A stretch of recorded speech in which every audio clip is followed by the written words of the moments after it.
High বন্ধুরা, আজ বৃষ্টিতে ভিজে ভিজে বেরিয়ে পড়েছি বেলপাহাড়ি থেকে প্রায় 15 কিলোমিটার দূরে অবস্থিত কানাই শহর পাহাড়ে।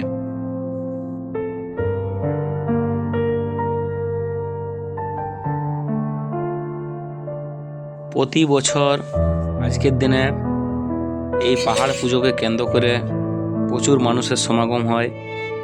এই বছর গত বছরের তুলনায় ভিড়টা বেশি।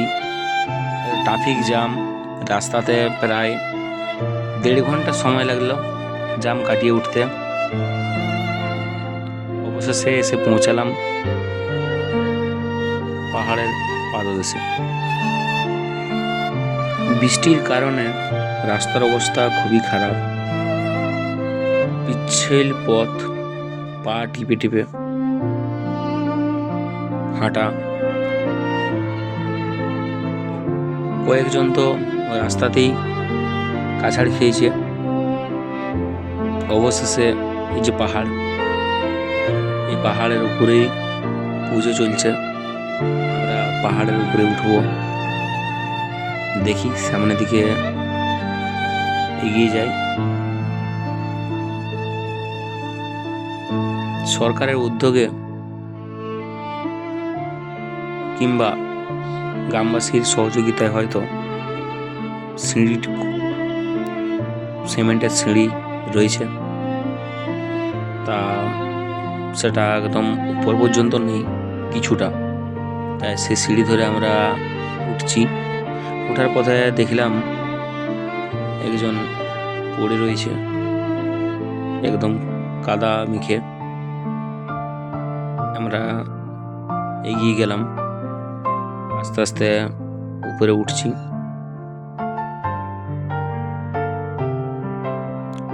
অবশেষে সমস্ত রাস্তা অতিক্রম করে দেখতে পাচ্ছ যে কীরকম পিচ্ছিল পাহাড়ের রাস্তা। পাথরের উপরে পা দিয়ে দিয়ে কেউ বা হাত পা দুটোরেই ভর দিয়ে উপরে ওঠার চেষ্টা করছে। প্রচণ্ড কষ্ট এই পিচ্ছিল পথ ধরে পাহাড়ে ওঠা।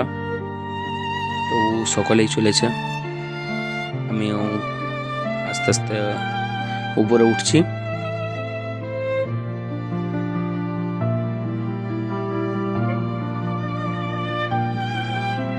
অবশেষে আমরা এসে পৌঁছালাম একদম চূড়ার। দেখো পরিবেশটা, পর্বতের চূড়ার থেকে কি সুন্দর নিচের মনোরম দৃশ্য। ক্লান্ত শরীরে এনার্জি ফিরাতে পর্বতের উপরে রয়েছে 10 টাকা করে গ্লাস নুন চিনির শরবত। প্রায় 2 গ্লাস খেলাম, শরীরে অনেকটাই ক্লান্তি দূর হলো। পর্বতের উপরে রয়েছে হনুমান মন্দির, শিব মন্দির, শিবের আরাধনা, সেখানে প্রণাম জানালাম। পাহাড় থেকে নেমে যে পাদদেশে মার্কেট রয়েছে, সে মার্কেটে ঘোরাঘুরি করলাম। অবশেষে বাড়ি ফেরা।